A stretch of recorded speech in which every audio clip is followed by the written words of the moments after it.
बड़ी खबर कानपुर से। हेयर ट्रांसप्लांट केस में डॉक्टर अनुष्का तिवारी ने कोर्ट में सरेंडर किया है। हेयर ट्रांसप्लांट केस दरअसल 2 इंजीनियर्स की मौत मामला, और ऐसे में डॉक्टर अनुष्का फरार थी जिनकी पुलिस तलाश कर रही थी। अब यह खबर निकलकर सामने आई है कि उन्होंने कोर्ट में सरेंडर किया है।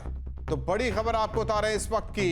वहीं इससे पहले अग्रिम जमानत याचिका भी डॉक्टर अनुष्का की तरफ से कोर्ट में दाखिल किया गया था। तो बड़ी खबर आपको बता रहे हैं, जिस तरीके से हेयर ट्रांसप्लांट के दौरान 2 इंजीनियर की मौत, आरोप अनुष्का पर, डॉक्टर अनुष्का पर। श्याम तिवारी हमारे साथ सहयोगी जुड़े हुए हैं। श्याम, एक तरफ पुलिस डॉक्टर अनुष्का को ढूंढ रही थी और इस बीच खबर यह भी आई थी कि अग्रिम जमानत याचिका दाखिल की कोर्ट में, और आज ये खबर की सरेंडर कर दिया कोर्ट में डॉक्टर अनुष्का ने।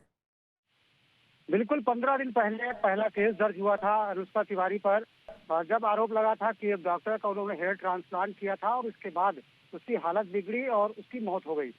इस मामले में मृतक की पत्नी ने मुकदमा दर्ज कराया था। तकरीबन 2 महीने बाद ये पूरा केस दर्ज हुआ था, क्योंकि लगातार 2 महीने तक महिला दौड़ती रही, लेकिन पुलिस ने केस दर्ज नहीं किया। इस केस दर्ज होने के बाद एक और मामला निकल करके सामने आया, जहां पर एक और इंजीनियर की मौत हो गई थी। हेयर ट्रांसप्लांट कराने के बाद उसकी भी हालत बिगड़ी थी। फर्रुखाबाद का रहने वाला वो था, और उसके परिवार को जब लगा एक मामले में एफआईआर होती है तो वो भी एफआईआर दर्ज कराएं। उन्होंने भी पुलिस को तहरीर दी, लेकिन हैरानी की बात यह है कि अभी तक इस दूसरे मामले में पुलिस ने एफआईआर दर्ज नहीं की। वही पहला मामला दर्ज होने के बाद पुलिस लगातार मामले की तफ्तीश कर रही थी। इसी दौरान अनुष्का तिवारी फरार हो गई। क्लिनिक को बंद कर दिया, क्लिनिक पे ताला लगा दिया, और इसके बाद से पुलिस का दावा है कि वो लगातार अनुष्का तिवारी को खोजने का काम कर रही थी। जगह जगह पर उसके ठिकानों पर दबिश दी जा रही थी। जहाँ पर सूचना मिल रही थी कि अनुष्का तिवारी की संभावना है, वहाँ पुलिस पहुंच रही थी। इसी दौरान पुलिस का दावा है कि वो दिल्ली और फरीदाबाद भी गई, लेकिन अनुष्का तिवारी उसके हाथ नहीं लगी। इसी दौरान अनुष्का तिवारी ने अपने वकील के जरिए अग्रिम जमानत के लिए कोर्ट में अप्लाई किया, लेकिन आज आला सडन अचानक से उसने कोर्ट में सरेंडर कर दिया। तो कहीं ना कहीं पुलिस की एक नाकामी भी इस पूरे मामले में निकल करके सामने आ रही है, क्योंकि पुलिस के अगर हाथ में लगती तो पुलिस उससे तफ्तीश करती और तमाम सबूत जुटाने का प्रयास करती। जो दावे उसने किए कि उसने हेयर ट्रांसप्लांट नहीं किया, दूसरे क्लिनिक में कराया, या उसकी डिग्री के बारे में जो सवाल उठाए जा रहे हैं उसके बाबत पूछताछ की जा सकती थी। लेकिन इन सभी सवालों से बचने के लिए, पुलिसिया तफ्तीश से बचने के लिए उसने आज कोर्ट में सरेंडर कर दिया, और कोर्ट ने उसे 14 दिन की न्यायिक हिरासत में भेज दिया। जी, लेकिन इतने दिन में ये समझ में आया शाम की पुलिस डाल तो अनुष्का तिवारी पात ये कहावत सटीक बैठती है, क्योंकि कहा जा रहा था कि पुलिस लंबे समय से ढूंढ नहीं है। मैं एक बार फिर वही बात दोहराता हूं कि अग्रिम जमानत याचिका दाखिल की जाती है और आज कोर्ट में सरेंडर, और पुलिस को भनक तक नहीं।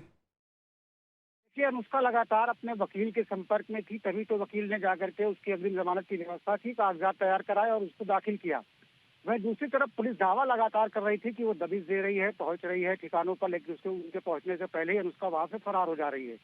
तो ऐसे में सवाल ये उठता है कि पुलिस तक के पास तमाम तंत्र है, सर्विलांस है और तमाम टीमें हैं, और इसके बावजूद भी एक डॉक्टर जो कि साथी अपराधी नहीं है, वो 15 दिनों तक पुलिस को कैसे चकमा देती रही। वहीं दूसरी तरफ एक मामले का जिक्र करना चाहूंगा यहाँ पर कि एक विधायक की गाड़ी का विधानसभा लिखा हुआ पास गायब होता है। 24 घंटे के अंदर पुलिस न केवल पास बरामद कर लेती है, बल्कि 3 आरोपियों को भी गिरफ्तार कर लेती है, लेकिन दो लोगों की मौत की जिम्मेदार कही जाने वाली डॉक्टर को 15 दिनों तक ढूंढ नहीं पाती। तो ऐसे में पुलिस की कार्यप्रणाली पर समझा जा सकता है शाम की आखिर किस तरीके से कार्रवाई चल रही थी। तो धन्यवाद इस जानकारी और बातचीत के लिए। तो बड़ी खबर आपको बता रहे हैं, डॉक्टर अनुष्का तिवारी ने कोर्ट में सरेंडर किया। इससे पहले अपने वकील के माध्यम से डॉक्टर अनुष्का ने कोर्ट में अग्रिम जमानत याचिका दाखिल की थी। पुलिस का कहना था कि इस केस के बाद लगातार वो डॉक्टर अनुष्का की तलाश में थी।